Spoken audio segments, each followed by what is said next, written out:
السلام عليكم ورحمة الله وبركاته. معاكم مستر خالد النجار في حلقة السببية، حلقة القوزعل. هيفيدني في ايه يا خالد؟ الفيديو ده او الدرس ده هيفيدني في سؤال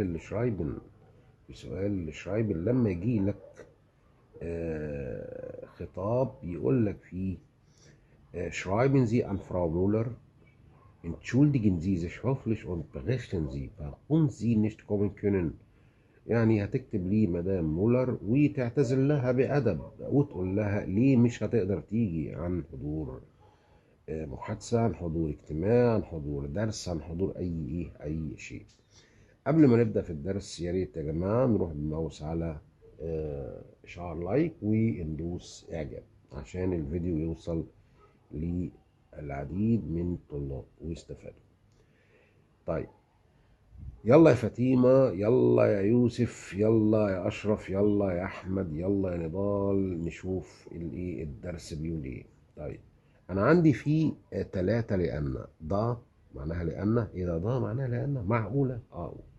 وفاي معناها لأن، ودن برضو معناها لأن. خلي بالك إن كل رابط من ال3 ليه شكل معين في الجملة، يعني ما نقدرش نقول ده فايل دن ونكمل الجملة وخلاص، لا، هنشوف الموضوع بيكون ايه ازاي.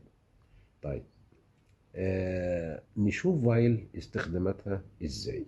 اولا فايل معناها لان،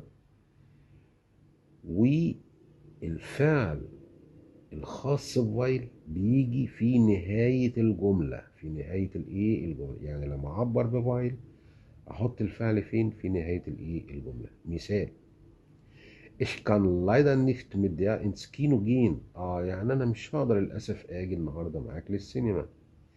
ليه؟ أكيد في سبب. weil ich zum Arzt muss، لأن أنا لازم أروح الدكتور. يبقى أنا استخدمت weil هنا وجبت الفعل في المركز الأخير، وما جبش weil في المركز الأول، وإلا هتنقص درجة. الفيديو ده يا جماعة فيه حوالي نص الدرجة بتاعت الشرايبن. استفادوا وقيموا الموضوع وذاكروه واحفظوا الجمل اللي انا جايبها لكم دي بالظبط عشان تعدي من الشرايبن. خطاب الاعتذار مهم جدا. Ich kann leider nicht mit dir ins Kino gehen, weil ich zum Arzt muss.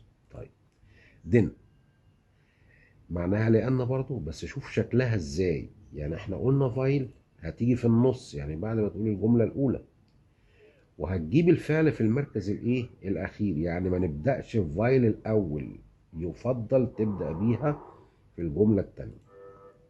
طيب، denn معناها لأن.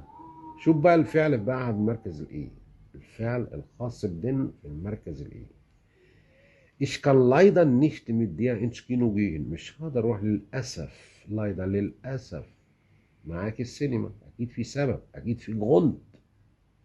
Den ich muss zum Arzt. شفت الفعل هنا؟ خلي بالك أهو الفعل في المركز الثاني. لا، ده في المركز الثالث. لا، في المركز الثاني، لأن دن هنا بتحسب في المركز الصفر. طالما الفعل جه في المركز الثاني، بتعد كده قبل 2 ايه في اعداد 1، قبل 2 ايه في الاعداد 1، قبل 1 ايه يا فاطمه؟ صفر. يبقى دن رابط صفري، ولا يبدأ به في المركز الاول. خلي بالك من الجراماتيك. ده معناها لأن لازم تبدأ بيه الأول، أو في الجملة الأولى.